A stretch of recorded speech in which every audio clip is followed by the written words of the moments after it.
Okay, so I'm going to go over how to do a three-step problem. So we call these gram to gram or mass to mass problems. So I had you first do some gram mole and mole gram problems to review. So we said that was coming back for stoichiometry, so now we're to that point. So in these problems, there are going to be three steps on here. And the first step is going to be having to get a problem from grams to moles because only moles are allowed in the BCA table. So remember, there's two ways to set these up. You're going to be given a number of grams. So they're going to tell you something like I have 58.45 grams of aluminum. But we know in a BCA table, we just do mole ratios. So you can either use method number one, which that would be right here. So that's dimensional analysis. So you're going to take the grams given times 1 mole over the molar mass. So for example, if I have 58.45 grams of Al, I look up the periodic table mass 26.98. I take 1 mole over 26.98 if I like this method. And in my calculator, I take 58.45 and divide it by 26.98. Since I was given 4 sig figs, I'm going to keep 4 sig figs, so I rounded my answer to 2.166. Now, some of you prefer the proportion way. So on the proportion way, you take the grams, put it over x moles, and make the units line up equals the mass in grams from the table over 1 mole.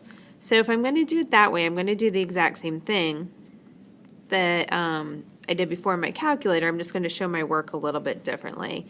So I'm going to take 58.45 grams over x moles is 26.98 grams over 1 mole. In my calculator, 58.45 divided by 26.98 gives me the same answer. Okay, so if I'm going to do a compound, I'm going to do the same thing. Sorry, this move's kind of crazy. I'm going to just add them up. So if it's NaCl, I add up Na 22.99, I add up chlorine 35.45, and its molar mass is 58.44. So if I have 75.2 grams, I'm going to take 1 mole over that molar mass at 58.44. And again, these need to cancel out. So this down here is grams. So again, I should be able to cancel out these units if I did it right. Multiply on top, divide on bottom. We're going to keep 3 sig figs since 75.2 had 3. And so my answer is 1.29 moles. Okay, now at the end of our problem, we're going to have to do the opposite way, which is our mole to gram problem.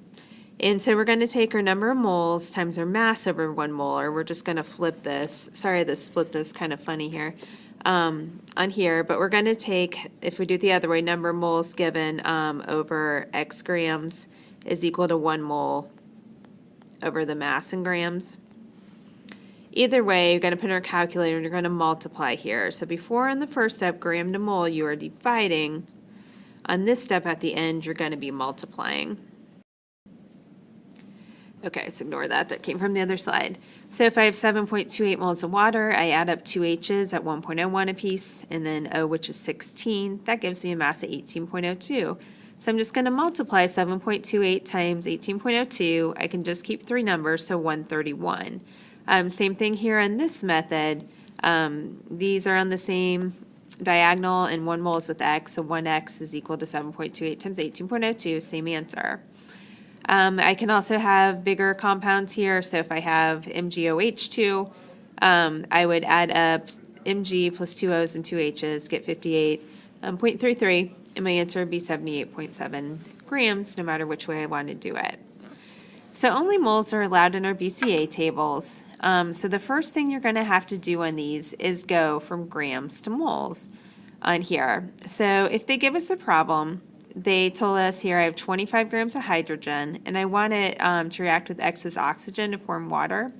How many grams of water are produced? So the first thing I have to do is convert. So I just showed the dimensional analysis way. 25 divided by 2.02, and that's going to give me 12 moles. Again, I'm only allowed to keep sig figs. So then we're going to put this on the BCA table. I'm just going to go ahead and write this in the next slide. Sorry, this kind of spread out funny. And is using some streams fonts here. All right, so on this problem here, I had hydrogen and oxygen making water. So I'm going to push this down a little bit so we got this. Okay, and then we knew our reaction. So it was H2 plus O2 making H2O here. split this. And again, I only care about the ones that I need here.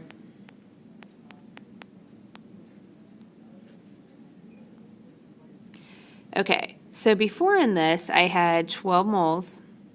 I'm going to subtract 12 moles, and then I'm going to do my ratio. Now, originally, again, I just had water, so we don't care about oxygen. You don't have to write anything there.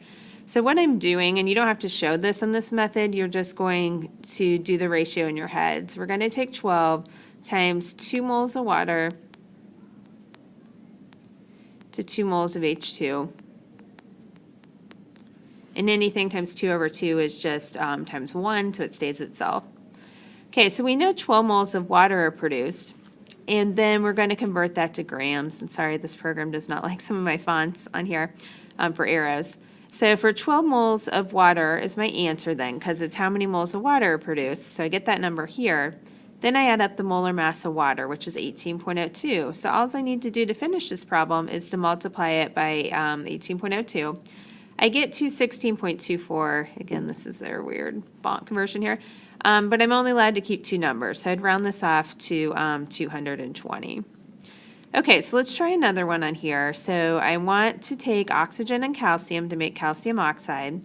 And I know I want to make 175.25 grams. So you can do problems that start with the end. You're just going to work them backwards. Okay, so again, that is an arrow with this crazy font it doesn't like apparently. All right, so we have O2 and we have calcium and we're making calcium oxide. So the first thing they gave me was calcium oxide, and so I took its molar mass, added up Ca and O. That's 56.08, and I took 175.25 and divided it by 56.8. That gave me 3.1250 moles. So that answer is going to go under CaO. Again, sorry, this didn't import very well. So this is the 2CaO here. Okay, so now I need to find calcium. I don't care about oxygen in here, so you don't need to put anything in oxygen's column. My ratio here is 2 calcium per 2 CaO, so this is a 2 to 2 ratio. So then that's going to make 3.250. I'm going to put that on the change line. And I know that for my starting amount here, if the other one was excess, I must use it all up. So 3.1250 is also going to be answer, because remember, if our coefficients match, our number in our change line has to match, and both of these here are 2s, so they have to use the same number. Okay, so now I know my answer, 3.1250 moles of calcium. And then finally, I need to convert this to grams, because they didn't ask us how many moles of calcium, they wanted to know our grams of calcium. So we're going to take 3.125 moles of calcium and just multiply it by the molar mass, 40.08. They gave me, actually they gave me 5 numbers. So this is 3.250. Sorry, I forgot to write that 0 in. And I can keep 5 numbers then since I had 5. So my answer is 125.25 grams of calcium needed. Sorry, that went to the next page. Okay, so again, 3 steps. Let's review them. First, we're going to do grams to moles of the given. We're going to do that using the molar mass. Number 2 is the mole-mole ratio. And we're going to do that in the BCA table. So we're going to take the column of what we want, the coefficient of what we want, over the coefficient of the given. And then finally, we're going to do a mole to gram problem using the molar mass of the substance that we're trying to figure out on.